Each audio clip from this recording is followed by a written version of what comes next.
Bienvenue dans cette présentation donc des nouveautés de Advanced Design 2021. Alors, ça va être découpé en plusieurs morceaux, notamment au niveau des nouvelles options, au niveau du calcul, ensuite au niveau de l'affichage des résultats, ensuite au niveau des différents experts.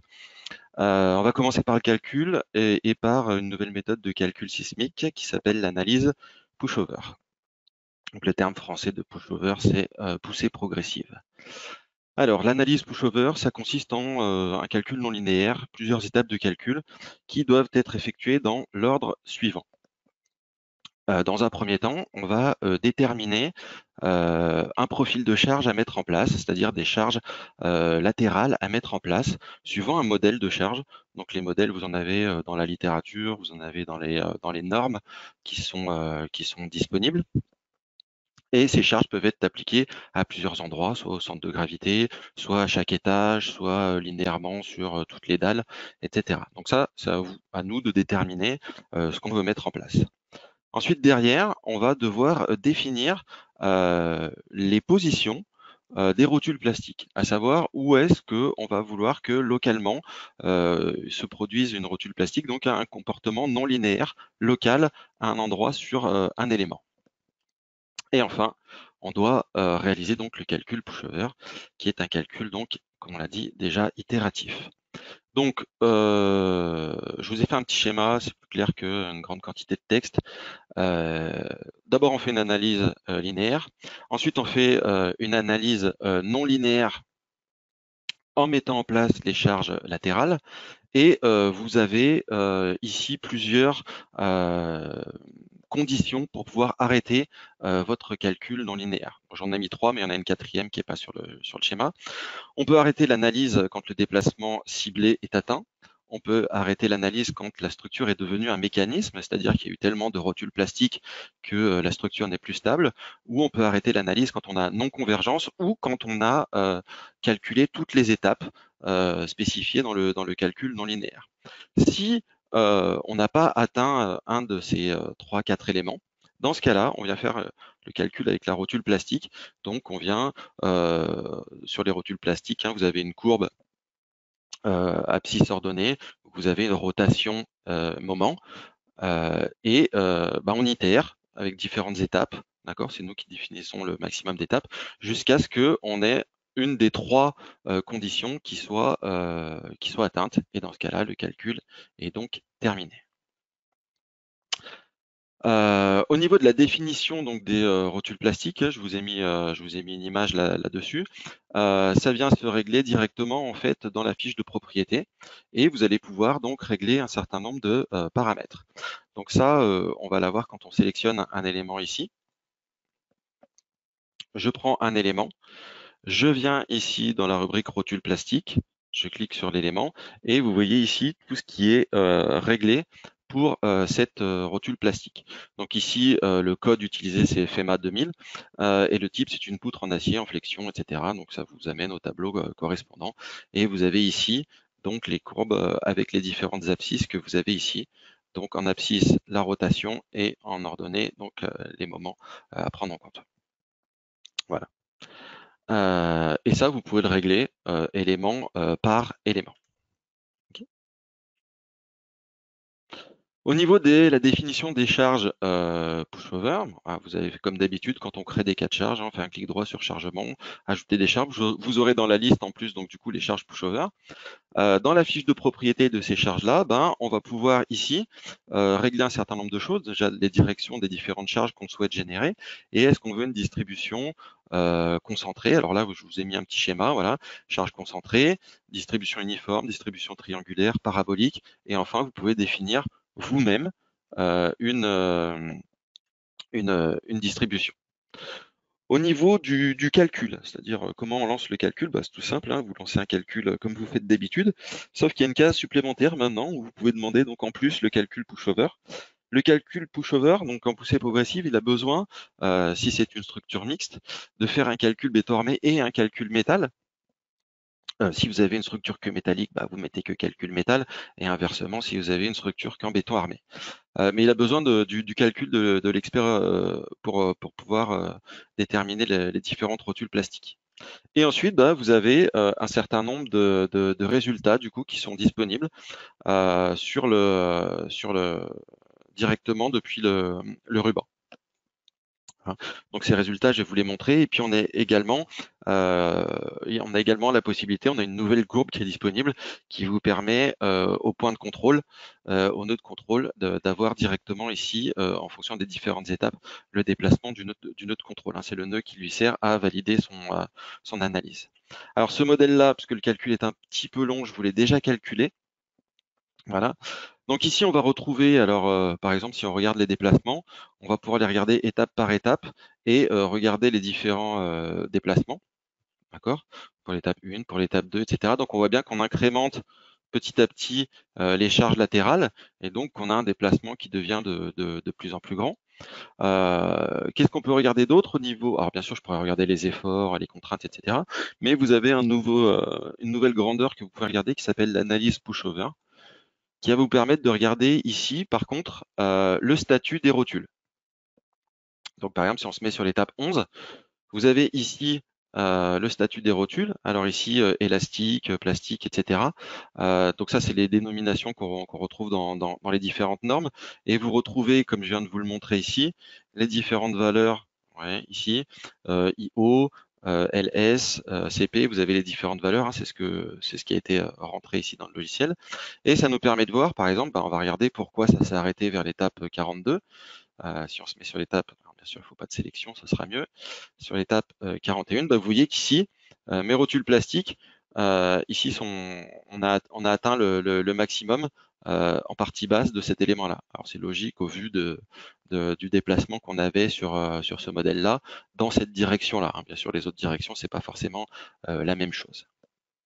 De la même manière, pardon, vous avez ici, donc, quand je vous parlais des résultats, en plus des courbes de résultats, etc., on retrouve ici les courbes pushover. Voilà. Donc cette courbe-là, hein, par rapport au nœud de contrôle, et vous avez ici, voilà, vous voyez, en fonction des différentes étapes, vous avez l'effort latéral qui est mis en place, et puis le déplacement du nœud de contrôle. Voilà, ce qui vous permet de savoir où vous en êtes sur votre analyse en fonction des différentes étapes. Voilà. Alors, je ne vais pas aller plus loin au niveau du calcul pushover. C'est pas quelque chose qui va être trop utilisé en France, qu'on a vraiment beaucoup plus l'habitude de réaliser pour le calcul sismique des analyses modales spectrales.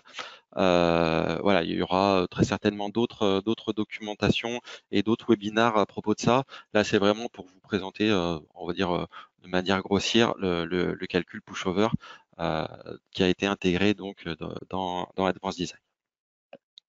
Nouvelle option qui est disponible sur les experts métiers, c'est la possibilité, maintenant les résultats sont sauvegardés et vous avez une case supplémentaire, un paramètre supplémentaire qui est disponible donc dans la fiche de propriété. Alors là, je vous montre avec l'expert métal, mais vous avez la même chose sur l'expert bois et sur l'expert béton.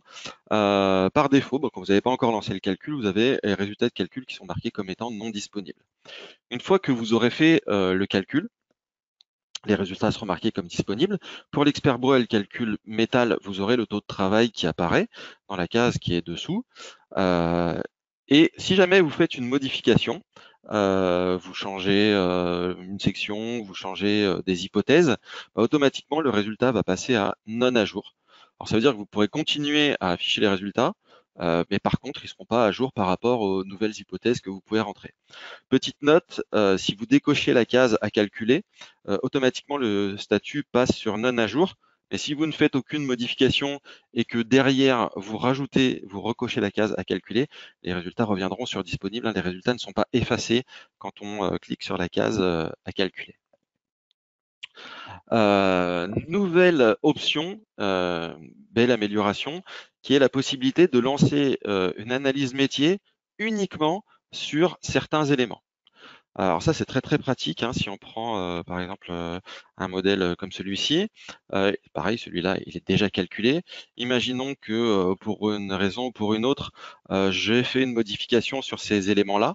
Je prends ces deux éléments-là, je clique sur Analyse, je fais un calcul métal, et là, vous voyez qu'il me demande automatiquement, est-ce que vous voulez calculer uniquement la sélection? Si je fais oui, il va me recalculer, mais uniquement ces deux éléments-là. et pas les autres, qui sont déjà calculés et donc qui conservent les résultats de ces éléments-là.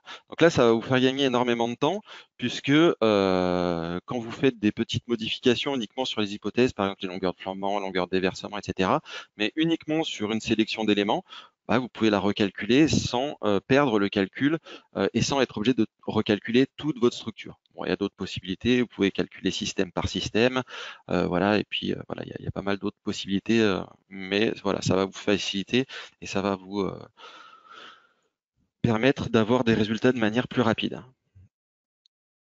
Ensuite, ça c'est une petite nouveauté qui a été mise en place pour les éléments surfaciques. Vous avez maintenant la possibilité de modifier le maillage uniquement sur certains éléments. Je peux très bien avoir mon maillage global qui est réglé sur 0,6 ou 0,7 mètres et vouloir mailler plus précisément un voile ou une dalle. Bah, dans ce cas-là, c'est possible. Si on prend ce modèle-là, vous voyez qu'ici, dans la gestion du maillage, ici, j'ai des mailles par défaut à 0,6 mètres, mais je peux spécifier, par exemple, sur cet élément-là, si je retourne sur la taille de maille, vous voyez, j'ai ici de régler taille de maille à 0,35.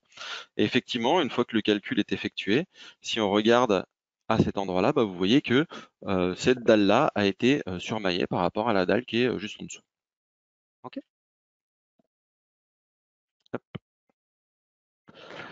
Nouvelles options d'affichage de résultats cette fois-ci, la possibilité d'avoir les diagrammes des coupes directement sur la vue 3D.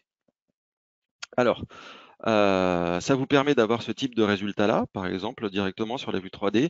Je fais une coupe au droit de mon ouverture ou au milieu de ma dalle et je peux avoir les résultats sous forme de courbe directement sur la vue 3D alors que précédemment, il fallait pas sélectionner la coupe et sortir la courbe de la coupe.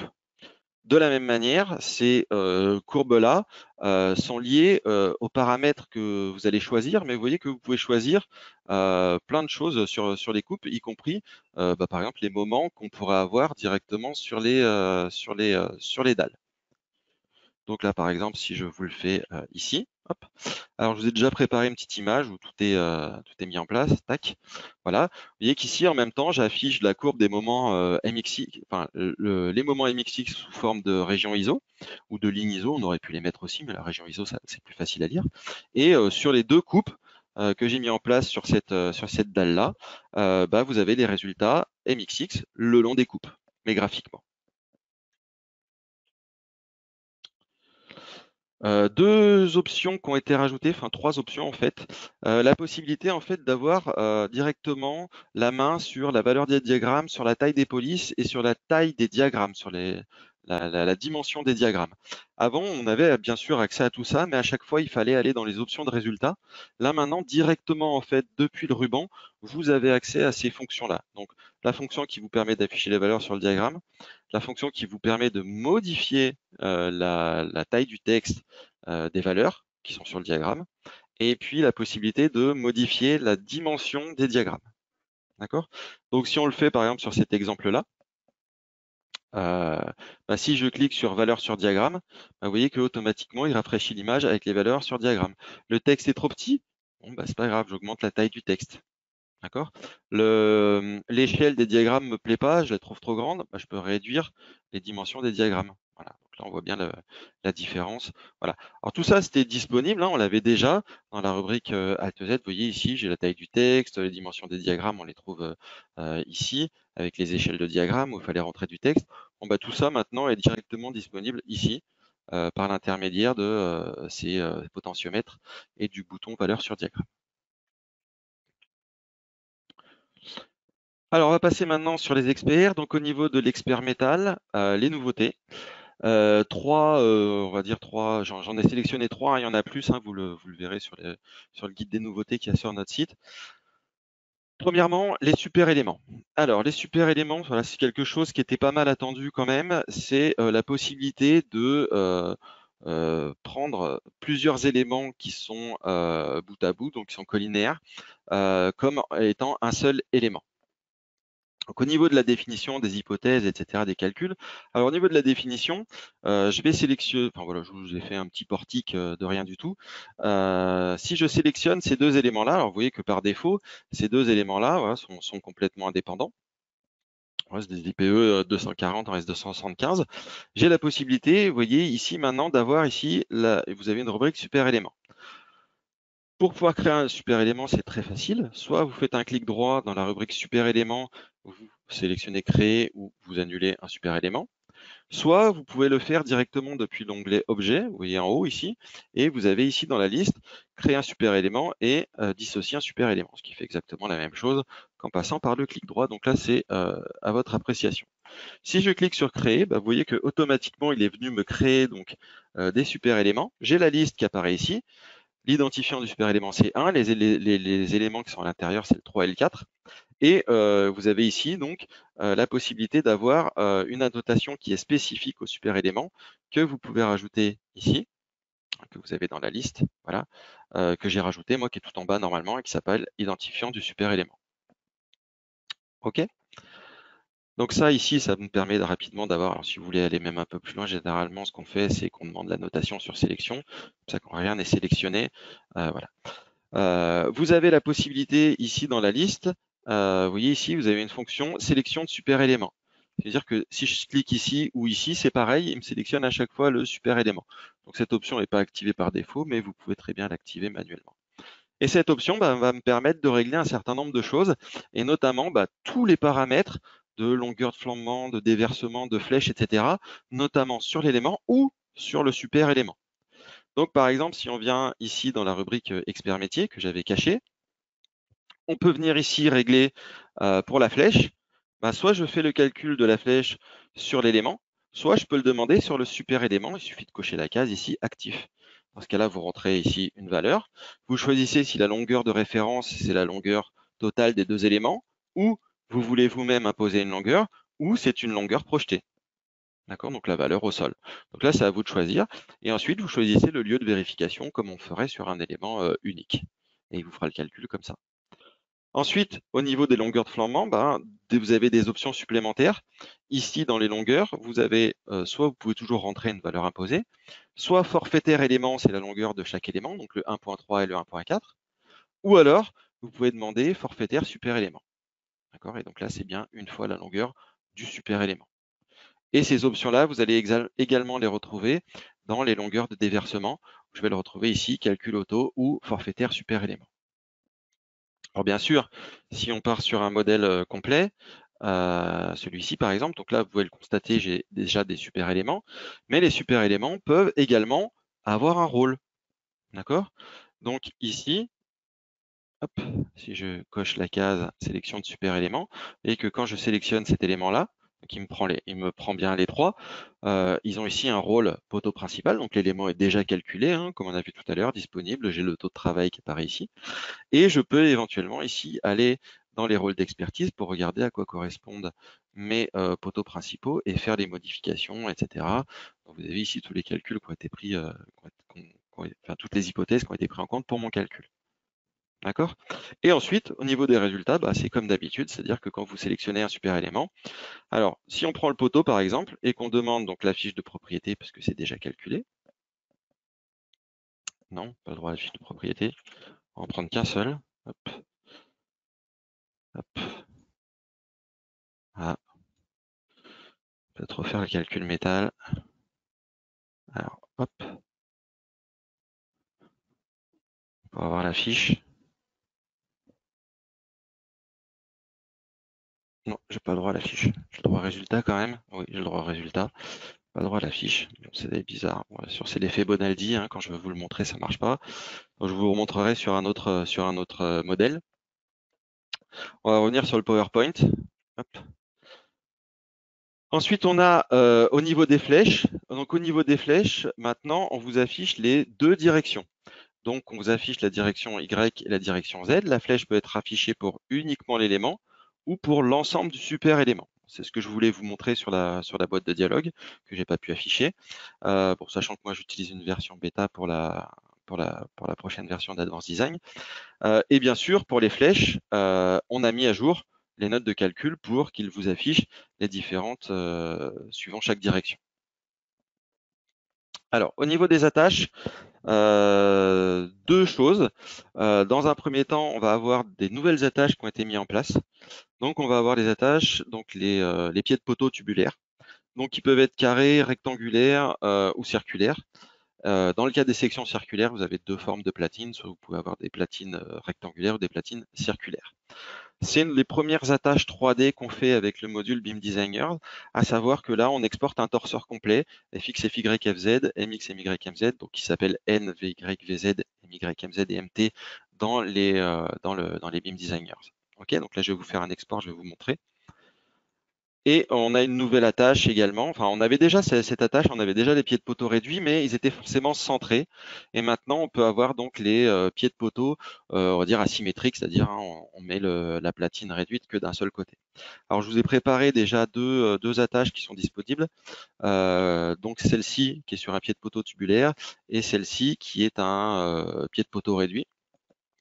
Donc, il suffit de double-cliquer dessus. Alors là, vous avez toujours la possibilité soit de le calculer directement dans Advanced Design, soit de faire l'export directement vers le BIM Designer correspondant.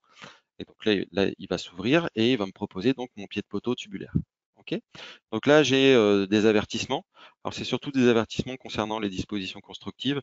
Je ne vais pas aller plus loin, j'ai juste fait quelque chose qui marche au calcul. Hein. Donc, vous voyez ici, au maximum, elle travaille à 16%. Simplement pour vous montrer ici donc, qu'elle a bien été calculée donc en 3D. Vous avez ici dans la rubrique chargé combinaison la définition des charges. Et là, vous voyez que tout est exporté. Hein. On a bien les 6 composantes du torseur. Alors, bien sûr, c'est une articulation que j'ai mis en place moi, donc les moments sont nuls. Mais sur une attache encastrée, on aurait les différentes valeurs dans toutes les directions. Et dans la rubrique ici géométrie, on va retrouver ici la possibilité de mettre en place des raidisseurs. Donc soit vous pouvez mettre en place des raidisseurs verticales, des raidisseurs extérieurs, etc. Donc là après, ben voilà, vous avez la main sur pas mal de choses au niveau des raidisseurs extérieurs. Pareil pour les latéraux, vous avez quand même pas mal d'options qui sont disponibles. Vous pouvez les mettre que d'un côté, que de l'autre, etc. Voilà. Vous avez pas mal de choses. Mettre en place des raidisseurs diagonaux, changer les chanfreins, etc. Donc tout ça, c'est voilà, des possibilités qui vous sont offertes directement dans le BIM Designers. Et bien sûr, le calcul et la note de calcul ont été mis à jour pour ces attaches-là. Et on a l'autre attache, donc le pied de poteau réduit. Donc que je vais également ouvrir. Donc là, moi, je passe directement par Advanced Design, mais je ferai un export, ça serait la même chose. L'avantage de le faire directement dans Advanced Design et de pas le faire, de pas faire l'export, c'est que j'ai une synchronisation complète. Vous voyez qu'ici, il a conservé tout ce que j'ai fait depuis quand j'ai préparé mon modèle. Donc là, vous voyez ici, j'ai mon pied de poteau réduit. Là, c'est pareil, hein, quand je vais dans la rubrique géométrie. Je peux venir ici sur la platine, sur la partie raidisseur, pardon. Et vous voyez ici, j'ai mes raidisseurs. Je peux venir modifier un certain nombre de choses. La hauteur, si je veux mettre plus de hauteur, moins de hauteur, hein, sur 140 par exemple. Tac. Si je veux, pardon, j'ai quitté la boîte de dialogue, je voulais pas. Si la platine, je veux la faire un peu plus petite ou un peu plus grande, etc. La bêche, vous voyez que maintenant la bêche, avant elle était forcément au milieu de la tâche. Maintenant la bêche, on peut le mettre au centre de la platine, ce qui fait qu'elle est décalée par rapport au poteau, etc. Puis une fois que vous êtes d'accord avec tout ça, bah, vous lancez directement le calcul là-dedans. Donc ça va vous faire la vérification du calcul. Ici, c'est pareil, il me dit que j'ai pas de moment, ce qui est normal puisque j'ai fait une articulation sur ma partie RDM. Et ici, j'ai les résultats du calcul. On voit bien que j'ai des résultats sur ma bêche et voilà, taux de travail maximal de 45,68%.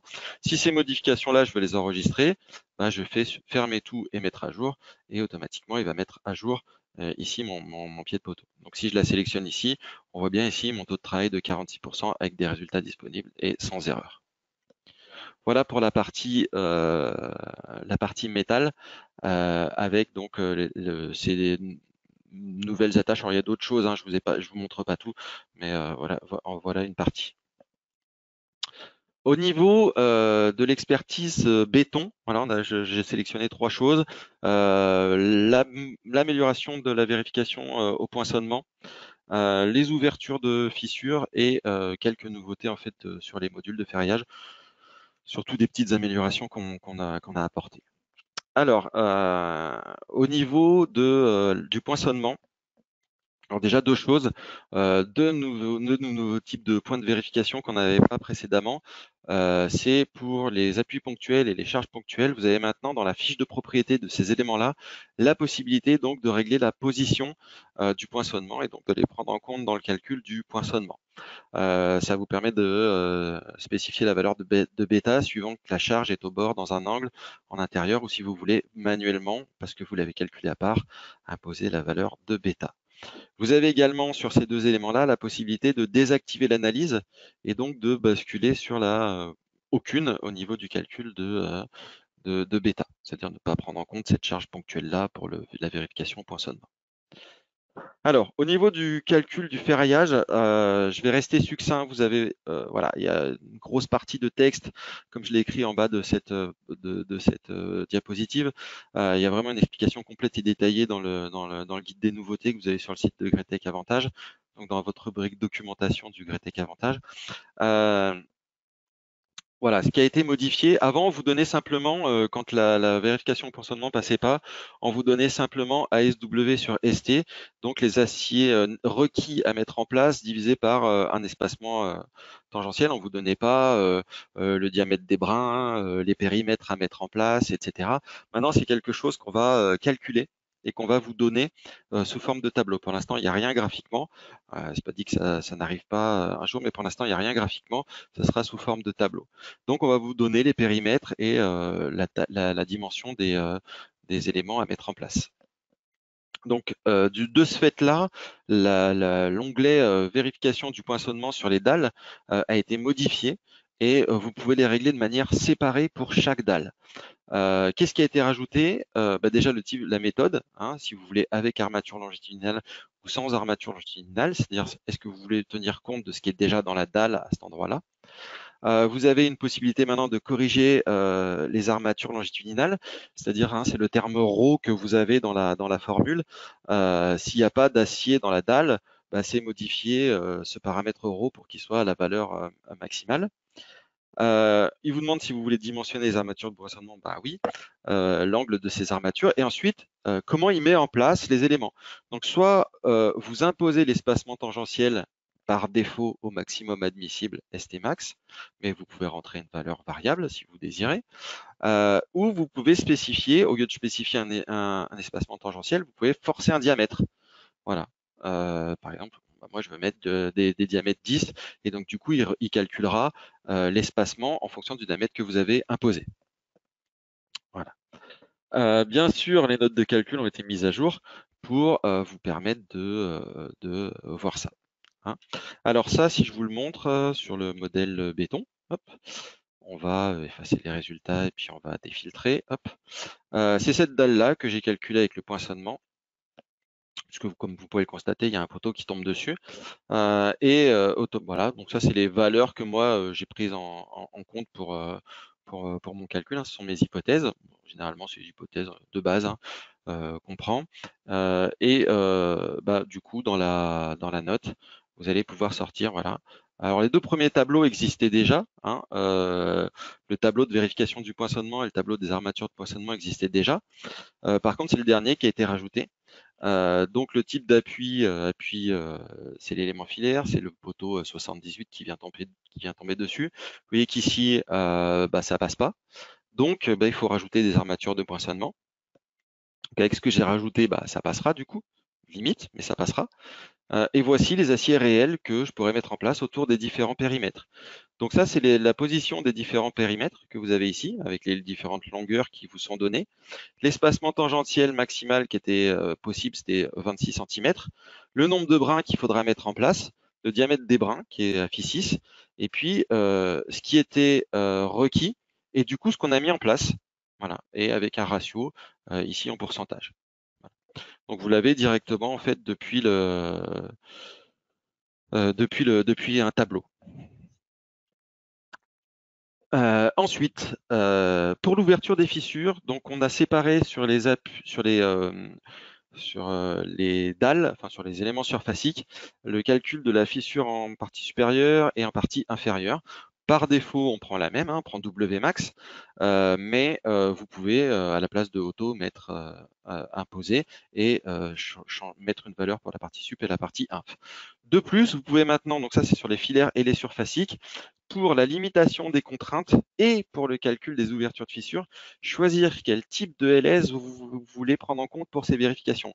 Précédemment, vous n'aviez pas le choix et vous prenez forcément on va dire plutôt de type bâtiment avec les ELS quasi permanentes, mais dans certains autres types de métiers, notamment en génie civil, ils font avec d'autres types de combinaisons qui sont plus défavorables. Donc dans ce cas-là, c'est pour ça que vous avez maintenant le choix des combinaisons à prendre en compte pour la vérification des fissures et de la limitation des contraintes.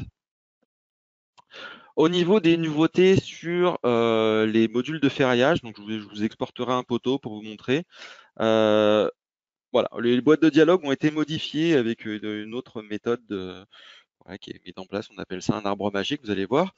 Ensuite, on a modifié les plans de ferraillage et la régénération des plans de ferraillage. Donc, je vais vous faire un petit exemple. Et vous avez deux nouvelles fonctions qui ont été mises en place. La possibilité de générer rapidement un ferraillage sans calcul, c'est-à-dire en fait mettre en place les dispositions constructives minimales dans un élément. D'accord, sans calcul, pof, il vous sort un ferraillage. Et vous avez un bouton vérifier qui vous permet de vérifier le ferraillage que vous avez mis en place par rapport aux efforts qui sont disponibles que vous avez mis en place dans votre modèle. Ça vous permet par exemple de générer un ferraillage manuellement et de le vérifier avec des efforts. Donc et ça c'est disponible dans tous les modules. Ça existait précédemment dans le module poutre, mais on l'avait pas dans le module poteau et dans le module semelle et ni dans le module voile d'ailleurs. Et maintenant c'est disponible pour l'ensemble des modules béton armé. Et dans les poutres, vous avez maintenant le choix d'une méthode de répartition des aciers transversaux. Voilà, c'est une option qui nous était demandée depuis quelques temps. Donc si on prend un poteau, par exemple, on va prendre un poteau en pied de l'ouvrage. Là, ce que je vais faire pour que ce soit plus simple, du coup, je vais vous l'exporter vers le module BIM Designer. Je ne vais pas l'ouvrir dans le BIM Designer. Donc du coup, vous devrez me le charger dans le BIM Designer. Voilà, donc là, il va me charger le BIM Designer. Donc la 2021 qui est normalement installée automatiquement quand vous installez depuis le DVD d'Advanced Design 2021. Hop. Donc là, j'ai mon poteau qui apparaît. Alors, au niveau voilà, ce qu'on disait tout à l'heure, des boîtes de dialogue, quand vous cliquez par exemple sur hypothèse de calcul, ou quand vous cliquez sur géométrie, vous voyez qu'ici, on a, voilà, c'est ce qu'on appelle l'arbre magique. Donc c'est ici que vous allez choisir. Alors bien sûr, toutes les options qu'on avait précédemment existent, mais voilà, au lieu d'avoir 3 icônes, on a un seul icône et on a plusieurs options qui sont disponibles ici. Tout est question de présentation, mais les options sont identiques à l'intérieur. Ce que je vous disais tout à l'heure, vous voyez ici disposition constructive, voilà, ça lance un prédimensionnement tenant compte uniquement des dispositions constructives minimales. C'est-à-dire qu'ici, il vient mettre en place les dispositions constructives minimales sur mon poteau. Alors vous voyez qu'il a mis en place le ferraillage, mais il n'a rien calculé. Hein. L'élément n'a pas été calculé, il m'écrit bien en bas. Et si je veux le vérifier avec ce ferraillage-là, je clique sur vérifier. Je n'ai pas d'erreur, ce qui veut dire que le ferraillage minimal, donc les dispositions constructives, suffisent pour les efforts qui tombent sur ce poteau-là. D'accord? Ce qui veut donc dire que si j'avais cliqué sur calculer, directement, il m'aurait calculé avec les dispositions constructives minimales. Toujours sur les boîtes de dialogue, si je veux modifier le ferraillage, bon ben voilà, hein, c'est ça l'arbre magique, hein, on va faire apparaître sous forme d'arborescence, ce qui va vous permettre de modifier éventuellement plusieurs types d'éléments. Vous voyez ici, j'ai mes aciers principaux, secondaires, etc. Bah, je pourrais modifier d'un seul coup toutes les barres longitudinales. Je pourrais par exemple les mettre en diamètre 12 si j'ai envie. Voilà. Puisque comme c'est une arborescence, ce que j'applique tout en haut va être appliqué sur les branches inférieures.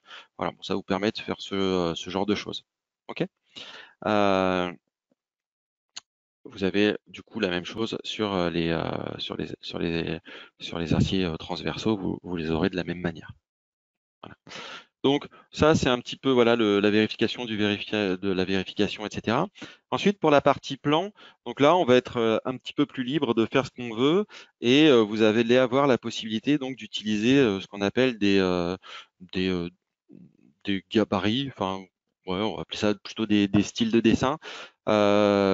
Voilà, ça se présente plutôt sous forme de, comme un peu dans les logiciels de CAO, comme on va voir sur AutoCAD. On va avoir une présentation et puis les vues sont calculées à part. Donc je peux les ouvrir. Vous voyez ici, j'ai ma vue B, j'ai ma vue A, j'ai mon élévation et j'ai ma présentation qui est ici. Si par exemple, j'ai pas envie d'avoir la coupe A qui est là-haut, bon, bah, je peux la supprimer, par exemple. Et si je veux modifier la présentation, bah, je peux faire simplement faire un clic droit, éditer la mise en page, déplacer cette vue-là, par exemple, bah, en haut du coup, et la valider.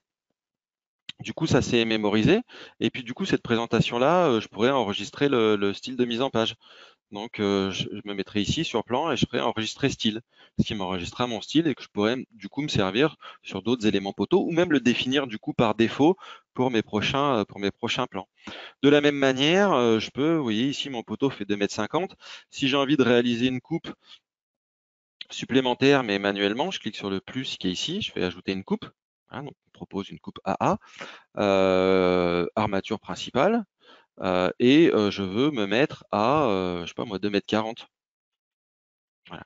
Donc là, il vous génère votre vue, vous avez votre profondeur de coupe qui apparaît, euh, que vous pouvez modifier, et vous avez ici, si cette vue-là, je veux la mettre dans ma présentation, hop, bah, je fais comme sur AutoCAD, je la prends, je la mets en place, je peux la mettre là si j'ai envie, hop, et ensuite je peux à nouveau éditer la mise en page et puis la mettre à un endroit qui m'intéresse, par exemple en bas ici, euh, voilà, et, pardon, hop, j'ai pas cliqué, tac, et puis ensuite prendre le point qui est là, puis le mettre là, et valider, voilà, et à nouveau enregistrer cette mise en page là, etc.